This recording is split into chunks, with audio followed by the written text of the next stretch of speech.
Sir C V Raman birthday ని national science day గా జరుపుకుంటారని చాలా మంది అనుకుంటారు, కానీ ఇది రాంగ్. 28 ఫిబ్రవరి 1928 లో the great physicist Chandrasekhar Venkat Raman గారు స్కాటరింగ్ లైట్ మీద చాలా అనాలిసిస్ చేసి రామన్ ఎఫెక్ట్ ని డిస్కవర్ చేశారు.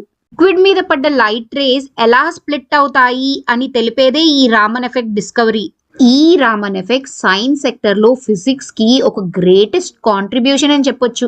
అందుకనే ఆయనకి 1930లో నోబెల్ ప్రైజ్ లభించింది. సైన్స్ సెక్టర్ లో ఇండియన్స్ కి నోబెల్ ప్రైజ్ రావడం అనేది అప్పట్లో అయితే ఒక వండర్. అలాంటిది సివి రామన్ గారు నోబెల్ ప్రైజ్ అందుకుని ఒక హిస్టరీనే సృష్టించారు. Is the first Indian as well as first Asian to receive the Nobel prize. ఇప్పటి వరకు నోబెల్ ప్రైజ్ వెస్టర్న్ సైంటిస్ట్ కే లభించేవి, కానీ మన ఇండియాలోనే చదువుకొని రీసెర్చ్ చేసి వరల్డ్ వైడ్ పాపులర్ అయింది మాత్రం సివి రామన్ గారే.